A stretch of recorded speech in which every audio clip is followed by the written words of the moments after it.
Hi అండి, ప్రసన్నలతో కుకింగ్కి స్వాగతం. ఈరోజు మనం ఒక మంచి రెసిపీ చేసుకుందాం. వర్షాకాలం మనం వేడివేడిగా తినడానికి. ఇది పాప్కార్న్ అండి. చాలా సింపుల్గా, ఈజీగా, తొందరగా అయిపోయే రెసిపీ. ఇప్పుడు నేను మీకు పాప్కార్న్ ఎలా చేయాలో చూపిస్తాను.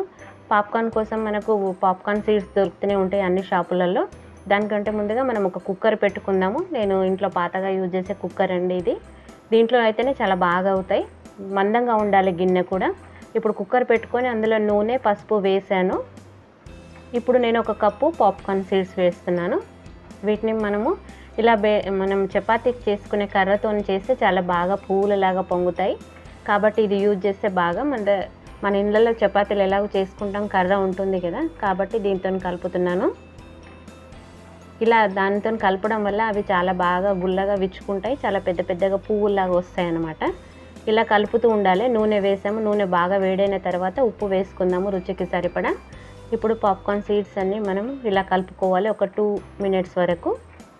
అవి నూనె అంతా అబ్జర్వ్ చేసుకొని ఉప్పులో బాగా ఇదై తర్వాత మనకు ఒక 2 seconds వరకు కలుపుకున్న తర్వాత కుక్కర్ మూత ఇలా మొత్తము లోపల విజిల్ పెట్టకూడదు, పైనే పెట్టాలి. ఇలా క్లోజ్ చేయకుండా ఊరికనే ఇలా పైన పెట్టాలి. మధ్యలో ఒకసారి ఒక 2 seconds అయిన తర్వాత మళ్ళీ తీసి మళ్ళీ కలపాలన్నమాట. మీడియంలో పెట్టాలి స్టవ్. స్లోలో పెట్టకూడదు, మరీ హైలో పెట్టకూడదు, మాడిపోతాయి. మీడియంలో కొద్దిగా, హై కంటే కొద్దిగా తక్కువ పెట్టాలి. చూసారా, వేగడం స్టార్ట్ అయింది. ఇంకా ఇప్పుడు మనం మూత పెట్టేసుకుందాం, లేకపోతే అన్నీ మనకు మొత్తం ఇల్లంతా పడిపోతుంటాయి. సౌండ్ చాలా బాగా వస్తుంది చూడండి, మంచి పాప్కార్న్ వాసన వస్తుంది. మనం పసుపు, ఉప్పు వేసాం కాబట్టి చాలా మంచి రుచిగా ఉంటాయి. అవి వేగుతున్నప్పుడు మంచి వాసన వస్తుంటుంది ఇల్లంతా. చూసారా, మీకు చిన్న చిన్నగా మూత తీసి చూపిస్తుంటాను నేను.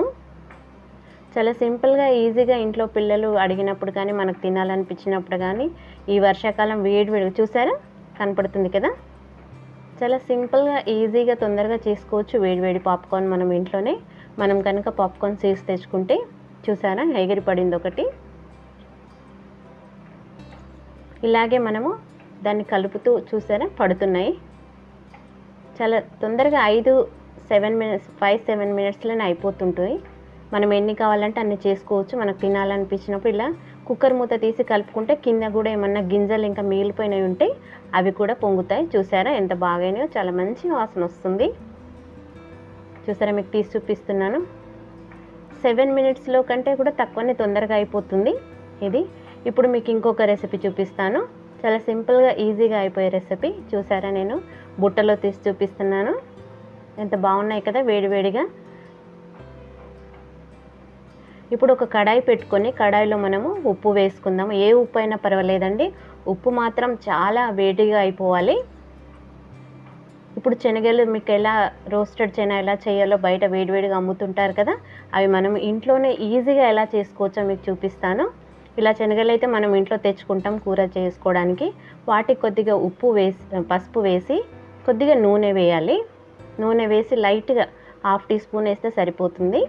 వాటిని మనం బాగా పసుపు నూనె కలిసేటట్టు కలుపుకోవాలి.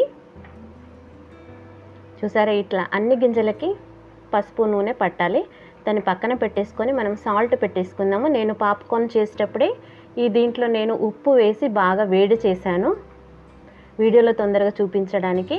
ఉప్పు మాత్రం చాలా వేడిగా ఉండాలన్నమాట, హైలో పెట్టాలి ఉప్పు వేడి కావడానికి. ఉప్పు వేడైన తర్వాత కొద్దిగా మీడియంలో పెట్టుకోవాలి. ఇప్పుడు నేను కొన్ని గింజలు వేసి చూపిస్తున్నాను మీకు. చాలా సింపుల్గా, ఈజీగా రోస్టెడ్ చైనా ఎలా చేసుకోవచ్చో చూపిస్తున్నాను. దీనికి కూడా మనం ఇలాంటి చపాతీ కర్రని ఉపయోగించాలి. వాళ్ళు బయట చేసేవాళ్ళు పెద్దది తెడ్డు ఉపయోగిస్తారండి. ఇలా మనకు ఇంట్లో ఉంటుంది కాబట్టి ఇదే అవైలబుల్, దీంతో చేసి చూపిస్తున్నాను. చూసారా, మీకు అవుతూ ఉంటే కనిపిస్తుంటుంది. మనము నూనె వేసాం కాబట్టి కొద్దిగా ఉప్పు రాళ్ళలాగా అవుతుంది. తర్వాత దీన్ని మనం ఇలా చిదిమేసుకోవచ్చు. స్టార్టింగ్లోనే అవుతుంది ఇలా, తర్వాత మనకు బాగానే అవుతుంది. చూసారా ఎంత బాగాయినాయో చనా. ఈజీగా, సింపుల్గా చేసుకోవచ్చు మనము. మనకు తినాలనిపించినప్పుడు మన ఇంట్లో శనగలు ఉంటాయి కదా. చూసారా, ఈ ఉప్పు ఎన్నిసార్లైనా మనము ఉపయోగించుకోవచ్చు, ఏం వేస్ట్ కాదు. మనము ఒక డబ్బాలో వేసి పెట్టుకున్న ప్లాస్టిక్ చల్లగైన తర్వాత ఒక కవర్లో చుట్టి పెట్టుకుంటే మనకు ఎన్ని రోజులైనా ఉప్పుతో చేసుకోవచ్చు మనము. చూసారా ఎంత బాగైనాయో. వేడివేడిగా శనగలు తింటే చాలా మంచిది కదా ఆరోగ్యానికి కూడా. చాలా సింపుల్గా ఈజీగా చేసుకునే రెసిపీ ఈ రెండు. ఈ వర్షాకాలం మనం వేడివేడిగా చూసారా ఎంత బాగున్నాయో. ఇప్పుడు ఇంకా చాలా అమౌంట్లో వేసి చూపించాను. ఓసారి మనం ఫస్ట్ చూడడానికి కొన్ని వేసాను, ఇప్పుడు చాలానే వేసాను. మనం ఎన్నంటే అన్ని మనకి ఎన్ని కావాలంటే అన్ని చేసుకోవచ్చు. ఇది ఉప్పు మాత్రం చాలా వేడి కావాలండి, అప్పుడే అవుతాయి ఇవి. ఇది ఒకటి గుర్తుపెట్టుకోండి. అందుకే మనం ఇవి చేయాలనుకున్నప్పుడు మనం పాప్కార్న్ చేస్తున్నప్పుడే పెట్టేసుకోవాలి పక్కన ఉప్పు. చూసారా ఎంత బాగైనాయో. బయట చేస్తున్న వాళ్ళలాగానే ఉన్నాయి కదా. చాలా సింపుల్గా ఈజీగా చేసుకునే రెసిపీ, ఎవరైనా చేసుకోవచ్చు ఈ టెక్నిక్తో. చూసారా ఎంత బాగున్నాయో వేడివేడిగా. మనం ఏం కష్టపడని అవసరం లేదు. ఉప్పు చాలా వేడిగా ఉంటే సరిపోతుంది. మనం బయట తెచ్చుకొని తినే కంటే ఇలా ఇంట్లో చేసుకోవడం చాలా ఆరోగ్యకరం. ప్యాకింగ్లో కూడా చేసి పెడతారు. చూసారా ఎంత బాగున్నాయో. మనకి ఎన్ని కావాలంటే అన్ని చేసుకోవచ్చు. దీని కొలత అంటూ ఏమీ ఉండదు. చూసారా ఎంత బాగున్నాయో. సేమ్ బయట కొన్న వాటిలన్నీ ఉన్నాయి కదా. మీరు కూడా తప్పక ట్రై చేయండి. మీకు ఎలాగొచ్చిందో చెప్పండి. చూడండి ఎంత బాగున్నాయో రెండు రెసిపీస్. మీరు కూడా తప్పక ట్రై చేయండి ఈ వర్షాకాలం. చూసారా ఎంత పెద్దగా ఫ్లవర్స్ లాగా ఉన్నాయో. చాలా సింపుల్గా ఈజీగా చేసుకునే రెసిపీ. దీనికి కొలతలు అంటూ ఏమీ ఉండవు. మనం ఎంత కావాలంటే అంత చేసుకోవచ్చు. చూస్తుంటేనే తినాలనిపిస్తుంది కదా. మీరు కూడా తప్పక ట్రై చేయండి ఇంట్లో. మీకు ఎలాగొచ్చిందో నా కామెంట్ రూపంలో చెప్పండి. కొత్తగా చూస్తున్న వారైతే సబ్స్క్రైబ్ చేసుకోండి. Thank you for watching.